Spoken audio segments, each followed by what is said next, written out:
আসসালামু আলাইকুম। লন্ডন বৈঠক নিয়ে গত কয়েকদিন ধরে নানান ধরনের আলোচনা, সমালোচনা, সন্দেহ, সংশয়, নানান ধরনের প্রশ্ন, রহস্য বিভিন্নভাবে উত্থাপিত হচ্ছে। এমন একটি জায়গায় এসে লন্ডন বৈঠকের অংশ বিশেষ নিয়ে অর্থাৎ পরবর্তী সংবাদ সম্মেলনে যে ফেব্রুয়ারিতে নির্বাচন হতে পারে, যাবতীয় প্রস্তুতি সম্পন্ন হলো, সেই জায়গাটিতে গভীর সংশয়, সন্দেহ, গুরুতর প্রশ্ন উত্থাপন করেছেন খোদ প্রধান নির্বাচন কমিশনার এম নাসিরউদ্দিন। এবং লন্ডন বৈঠক অন্তত নির্বাচন ইস্যুতে কতটা যে অন্তঃসার শূন্য, মানুষের চোখে ধুলা দেওয়া হয়েছে এমন ঘোষণার মাধ্যমে, এসব বিষয়ে অনেকখানি গোমর ফাঁস করে দিয়েছেন প্রধান নির্বাচন কমিশনার।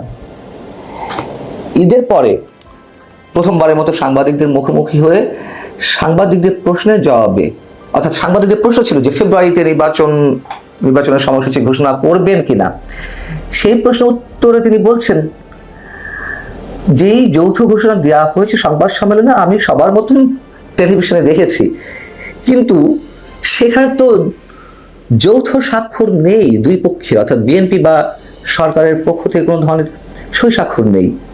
এটিকে তো সরকারি ঘোষণা বলা যাবে না। এবং ভোটের ৮-১০ মাস আগে, যেহেতু ফেব্রুয়ারিতে ভোট নিয়ে আলোচনা হচ্ছে, সুনির্দিষ্টভাবে এই মুহূর্তে নির্বাচনের তারিখ ঘোষণা করা সম্ভব নয়। মানে তার কাছে প্রশ্ন ছিল যে তফসিল কবে হবে, যেহেতু 13ই জুন ডক্টর মোহাম্মদ ইউনূস এবং বিএনপির শীর্ষ নেতা তারেক রহমানের সঙ্গে বৈঠকের পরে যৌথ সংবাদ সম্মেলনের প্রতিনিধিত্ব করলেন সরকারের পক্ষ থেকে ডক্টর খলিলুর রহমান আর বিএনপির পক্ষ থেকে স্থায়ী কমিটির সদস্য আমির হোসেন মাহমুদ চৌধুরী। তো ডক্টর খলিলুর রহমান সাংবাদিকদের প্রশ্নের জবাবে তিনি বললেন নির্বাচনের তারিখ নিয়ে, ঘোষণা নিয়ে, যে আমরা আসলে কোনো সমস্যা দেখছি না নির্বাচনের তারিখ ঘোষণার বিষয়ে, এবং নির্বাচন সম্পর্কে যৌথ বিবৃতিতে দুপক্ষই সম্মত হয়েছে। আমরা আশা করব নির্বাচন কমিশন শিগগিরই একটা তারিখ ঘোষণা করবে। শিগগির বলতে কি 15-20 দিন, 1 মাস, এই তো। সেক্ষেত্রে বিষয়টি মনে করিয়ে দেওয়ার পরে প্রধান নির্বাচন কমিশনার এম নাসিরউদ্দিন বলছেন, 10 মাস আগে তারিখ ঘোষণা করা হয় নির্বাচনের, এমনটি কোথাও দেখেছেন পৃথিবীর? ভোটের 50-60 দিন আগে নির্বাচন ঘোষণার তিনি আভাস দিয়েছেন এবং আমরা সেটি দেখেছি, 50-60 দিন বা ম্যাক্সিমাম 90 দিন। কিন্তু যেই আরপিও রয়েছে, গণপ্রতিনিধিত্ব আদেশ নির্বাচন সংক্রান্ত, সেখানে 6 মাস বা 8 মাস আগে নির্বাচনের তারিখ ঘোষণার কোনো এখতিয়ার নির্বাচন কমিশনের নেই। সেখানে ডক্টর খলিলুর রহমান কি তেলের মতো বলে দিলেন নির্বাচন কমিশন দেখবে, এবং এটি যে একেবারে স্রেফ নাটক, একেবারে ভুয়া কথা, সেই সময় আমি মন্তব্য করেছিলাম যে নির্বাচন কমিশন তো করবে না ঘোষণা, নির্বাচন কমিশন তো স্বাধীন নয়, সরকারের নির্দেশ ছাড়া এটি করতে পারে না, তারা বলে ফেললো আর করবে, এটি মনে করার কোনো কারণ নেই। মানে মানুষকে তারা এতই বোকা মনে করছে। ভেতরে কি আলাপ হয়েছে, অন্তরালে, পর্দার আড়ালে কি ধরনের আলোচনা হয়ে থাকতে পারে, সে বিষয়েও প্রধান নির্বাচন কমিশনার ইঙ্গিত দিয়েছেন। তিনি বলছেন যে এ নিয়ে আমি মন্তব্য করতে পারবো না, ভেতরে কি আলাপ হয়েছে, শুধু যৌথ বিবৃতি যেটা দিয়েছে সেটা তো আনসাইন্ড, এটাই বা কতটুকু জেনুইন তাও তো জানি না।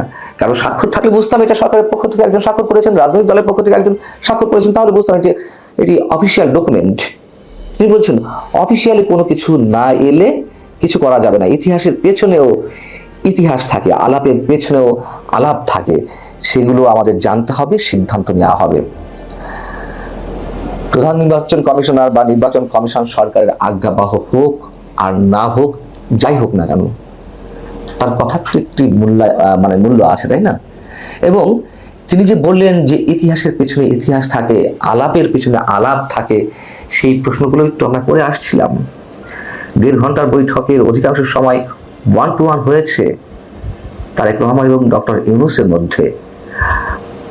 একটা জাতীয় ইস্যুতে আলোচনা, সমঝোতায় পৌঁছাতে হবে কেন পর্দার আড়ালে, যা মানুষকে জানানো হবে না, মানুষকে অন্ধকারে রাখা হবে, সেটাই তিনি ইঙ্গিত দেওয়ার চেষ্টা করেছেন বা স্পষ্টতই বলেছেন প্রধান নির্বাচন কমিশনার। এবং তিনি যে বক্তব্য দিয়েছেন তার মধ্যে যে এই বিষয়গুলো একেবারে নাটক, মানুষের সাথে এক ধরনের মশকরা করা, সেটি সাংবিধানিক পদে থাকা একজন ব্যক্তির বক্তব্যের মধ্য দিয়েই ফুটে ওঠে।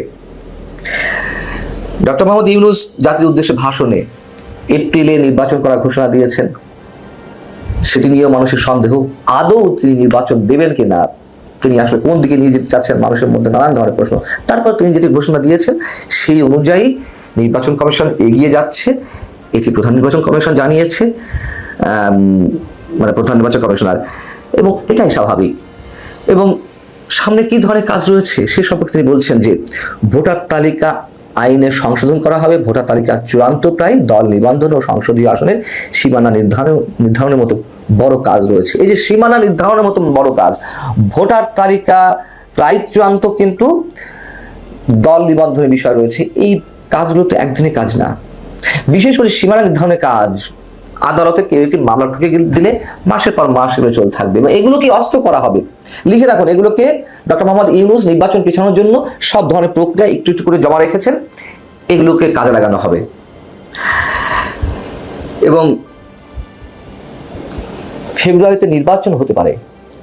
ডক্টর খলিলুর রহমান যে মন্তব্য করেছেন তার সঙ্গে বিএনপি তালে তাল দিয়ে জাতিকে বোঝানোর চেষ্টা করছেন ফেব্রুয়ারিতে নির্বাচন।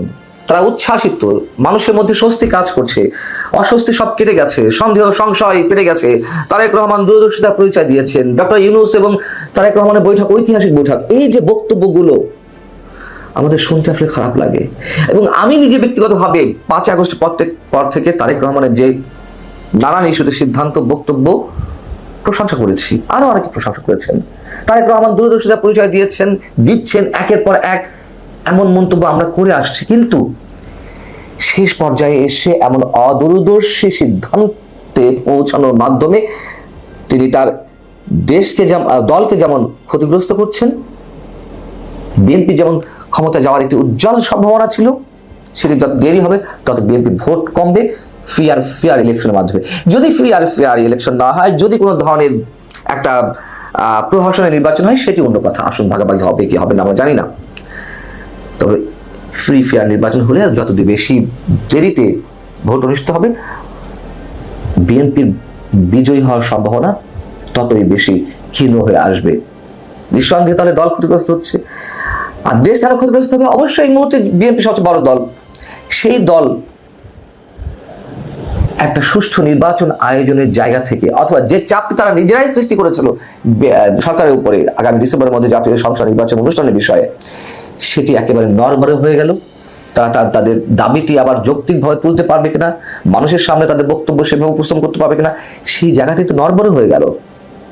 এবং নির্বাচন না হলে অবশ্যই শুধু বিএনপি ক্ষতিগ্রস্ত নয়, পুরো দেশের গণতান্ত্রিক অগ্রযাত্রা হওয়ার যেটি সম্ভাবনা ছিল সেটিও তো আবার পিছনের দিকে হাঁটা শুরু করলো। অতএব আমার মনে হয় এই জায়গাটিতে অনেকেই শকড তারেক রহমানের এই সিদ্ধান্তের ক্ষেত্রে।